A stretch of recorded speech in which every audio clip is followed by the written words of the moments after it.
9 दिसंबर 2025 Dehradun market में दो भाई शॉपिंग कर रहे थे, लेकिन इस वक्त बड़े भाई एंजल ने ये बिल्कुल भी नहीं सोचा था कि आज उसको मार्केट आना इतना महंगा पड़ जाएगा कि वो यहाँ से घर नहीं सीधा हॉस्पिटल जाएगा। आज का ये केस कोई नॉर्मल मर्डर केस नहीं है। ये केस हम सबसे सवाल पूछता है कि आज़ादी के इतने साल बाद भी क्या आज हम सचमुच आज़ाद हैं या फिर आज भी हम अपनी छोटी सोच के गुलाम हैं। 24-year-old एंजल चाकमा ट्राइबल कम्युनिटी से बिलोंग करता था और वो देहरादून में अपने घर से दूर MBA कर रहा था। उसके फादर एक BSF जवान हैं जो हमारी बॉर्डर पर सुरक्षा करते हैं। एंजल का छोटा भाई माइकल देहरादून में उसी के साथ पढ़ाई कर रहा था और ये दोनों एक रेंटेड रूम में रहते थे। अब ये बात तो हम सभी जानते हैं कि एंजल के ऊपर अटैक हुआ था, लेकिन ये कोई प्री प्लान्ड अटैक नहीं था, बल्कि ये एंजल का कुछ ड्रंक लोगों के साथ रैंडम इनकाउंटर था। लेकिन रैंडमली ही वहां पर एक चीज कॉमन थी कि जो 6 अटैकर्स थे वो सभी के सभी रेसिस्ट थे और उनके अटैक करने की वजह सिर्फ एक ही थी, एंजल की शक्ल। 6 अटैकर्स में से मेन अक्यूज्ड का नाम था यज्ञ अवस्थी और बाकी अक्यूज्ड थे अविनाश नेगी जो उत्तराखंड का एक लोकल लड़का था। थर्ड पर्सन वाज सूरज खावास जो मणिपुर का था और देहरादून में रहता था। फोर्थ पर्सन था सुमित कुमार जो एक लोकल था। इसके अलावा 2 जुवेनाइल्स भी थे। पुलिस ने यहाँ पर ये चीज हाईलाइट की कि सभी लोग मिक्स बैकग्राउंड से है ताकि ये case north east versus locals के तौर पर ना उभर पाए। लेकिन जो चीज उस दिन देहरादून में हुई थी वो साफ कहीं और इशारा कर रही थी। 9 दिसंबर के दिन माइकल और एंजल घर से ग्रोसरी शॉपिंग के लिए निकले थे और वहां पर उनको एग्जैक्ट वही चीज फेस करनी पड़ी जो लाखों नॉर्थ ईस्टर्न बच्चों को अपने होम टाउन से बाहर करनी पड़ती है। सो बेसिकली मार्केट में उस दिन एंजल पर उन 6 लड़कों ने मोमोज, चाइनीज और चिंकी जैसे रिमार्क्स पास करने शुरू कर दिए। लेकिन इस सिचुएशन में एंजल बिल्कुल काम रहा और उनको प्यार से समझाने लगा कि ऐसी बातें नहीं करते। उसको लगा कि शायद इस सिचुएशन को अगर मैं प्यार से हैंडल करूंगा तो सब कुछ हैंडल हो जाएगा, लेकिन ऐसा बिल्कुल भी नहीं हुआ क्योंकि वो 6 लड़के बिल्कुल नशे में धुत थे। और यहीं से ये केस वर्बल से फिजिकल में बदल गया क्योंकि उन 6 अटैकर्स में से एक लड़के ने माइकल के सर पर अपने हाथ में पहना मेटल कड़ा मार दिया और इस वजह से माइकल के सर से खून आने लगा। जब एंजल ने देखा कि उसके भाई के सर से खून आ रहा है तो वो अटैकर्स और अपने भाई के बीच में आ गया। लेकिन अब मैटर और भी ज्यादा बिगड़ने वाला था क्योंकि अब की बार जो एंजल के सामने लड़का था उसके हाथ में एक चाकू था और उस चाकू से उसने एंजल को मल्टीपल टाइम स्टैब किया। उसकी कमर पर, पेट पर और गर्दन पर चाकू से मल्टीपल वार हुए थे और इसी दौरान उसे और लड़के रॉड से भी पीट रहे थे। ये सारे अटैक्स इतने ज्यादा सीवियर थे कि उसकी स्पाइनल कॉर्ड तक इंजर्ड हो गई थी और उसका एक हाथ और एक पैर भी पैरालाइज्ड हो गया था और इस वक्त एंजल जमीन पर गिर चुका था और उसकी बॉडी से बहुत तेजी से खून निकल रहा था। और फिर वो अटैकर्स वहां से बाइक पर बैठकर फरार हो गए।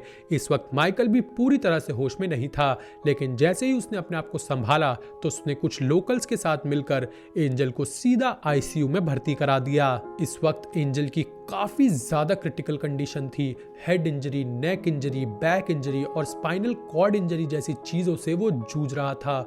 और जैसे ये खबर उसके फादर को मिली तो वो तुरंत लीव लेकर हॉस्पिटल पहुंचे। 10 दिसंबर को तरुण चाकमा ने पुलिस को अप्रोच किया, लेकिन उन्होंने कहा कि एक माइनस कफल है और FIR रजिस्टर करने से मना कर दिया। और फिर 3 दिन बाद यानी 12 दिसंबर को जाकर FIR रजिस्टर हुई, लेकिन अब भी वहां पर अक्यूज्ड के नाम मेंशन नहीं थे, सिर्फ लिखा हुआ था अननोन पर्सन्स। अब मैं आपको थोड़ा डिटेल में समझाता हूं कि ये 3 दिन का मुद्दा आखिर इतना बड़ा मुद्दा क्यों है, क्योंकि इन 3 दिनों में अक्यूज्ड को भागने का पूरा मौका मिल चुका था। 14 दिसंबर को जब डॉक्टर्स ने सर्टिफाई किया कि इंजरीज इतनी ज्यादा सीरियस हैं, तब जाके पुलिस ने अटेम्प्ट टू मर्डर के चार्जेस लगाए। अब पुलिस ने इन्वेस्टिगेशन शुरू कर दी थी। CCTV फुटेज से लोगों को आइडेंटिफाई करना भी शुरू कर दिया था और फाइनली 5 लोग अरेस्ट हो गए थे। लेकिन अब तक मेन अक्यूज्ड यज्ञ अवस्थी पुलिस की पहुंच से बाहर नेपाल फरार हो गया था, तो फाइनली पुलिस ने उसके नाम पर रिवॉर्ड अनाउंस किया। लेकिन दोस्तों फिर इस केस में काफी अनएक्सपेक्टेड ट्विस्ट आया। पुलिस ने स्टेटमेंट दिया कि इस केस में कोई भी रेशियल वायलेंस का एविडेंस नहीं है और जो बातें उन्होंने कही थी वो सिर्फ उन्होंने मजाक में कही थी। और जैसे ही ये स्टेटमेंट आउट हुआ चारों तरफ आग लग गई। अब पॉलिटिशियंस भी इस केस में इन्वॉल्व हो गए थे। अपोजिशन ने सवाल उठाया कि एफआईआर में आखिर इतना डिले क्यों हुआ, अक्यूज्ड को भागने का मौका क्यों मिला और रेसिज्म को डाउन प्ले क्यों किया जा रहा है। ह्यूमन राइट कमीशन ने भी कॉग्निशंस लिया और नॉर्थ ईस्टर्न स्टेट्स में भी प्रोटेस्ट होना शुरू हो गए थे। एंजल अब कोई स्टूडेंट नहीं रह गया था, बल्कि वो फेस बन गया था उस सिस्टमैटिक रेसिज्म का जो हर एक दिन नॉर्थ ईस्टर्न स्टूडेंट्स को फेस करना पड़ता है। और फिर 26 दिसंबर 2025 के दिन, यानी पूरे 17 दिन बाद, एंजल का उसकी बॉडी ने साथ छोड़ दिया था। उसकी जान चली गई थी और अब ये केस अटेम्प्ट टू मर्डर से चेंज होकर मर्डर में बदल गया था। एंजल की बॉडी को त्रिपुरा भेज दिया गया, जहां उसका फ्यूनरल हुआ। सीएम ने एंजल के फादर को फोन करके स्ट्रिक्ट एक्शन का एश्योरेंस दिया। No one will be spared.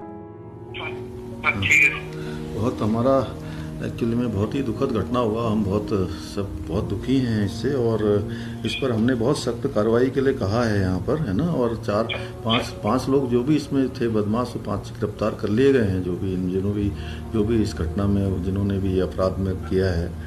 और एक कोई नेपाल का था, शायद वो नेपाल भागा हुआ है, कहाँ है, तो उसके ऊपर इनाम यहाँ घोषित हमने कर दिया है और उसको पकड़ने के लिए भी टीम वहाँ पर भेज दी गई है पुलिस की ना। लेकिन चलिए अब ये तो सब हो ही जाएगा, लेकिन बहुत दुखद है और हम बहुत दुखी हैं। मतलब सच में बहुत कष्ट है हमको और मैं समझ सकता हूँ आपका बहुत कष्ट है, परिवार में बहुत कष्ट है और थोड़ा सा हिम्मत करिए। तरुण चाकमा ने मल्टीपल प्रेस इंटरव्यूज दिए और अपने साथ हुए सारे अन्याय का जिक्र किया, जिसमें पुलिस और हॉस्पिटल नेग्लिजेंस भी शामिल थे। और उन्होंने कई बार सिर्फ एक ही लाइन बोली, वी आर इंडियंस टू। ये सच में काफी ज्यादा दुखद है कि एक बीएसएफ जवान का बेटा, जिसका सपना था अपने पिता की तरह देश की सेवा करना, उसका अंत इतना ज्यादा दुखद हुआ। ये केस अभी भी चल रहा है और 5 लड़के कस्टडी में हैं और यज्ञ अवस्थी जो मेन अक्यूज है, जो नेपाल की तरफ फरार हो गया था, पुलिस ने उसको ढूंढने के लिए भी एक इंडियन पुलिस की टीम वहां पर भेजी है। लेकिन दोस्तों, इस बारे में हम ज्यादा बात नहीं कर सकते हैं क्योंकि पुलिस ने जो एक्शंस उसके खिलाफ लिए जा रहे हैं उसके बारे में ऑनलाइन बात करने के लिए मना किया है, क्योंकि इस बात का यज्ञ फायदा उठा सकता है। सो दोस्तों, इस केस में आपकी क्या राय है, हमारे साथ कमेंट सेक्शन में जरूर शेयर करना। वीडियो पसंद आई हो तो वीडियो को लाइक जरूर करना, चैनल को सब्सक्राइब करना ऐसा और कंटेंट एंजॉय करने के लिए। मिलते किसी और वीडियो में। Till then bye bye and take care.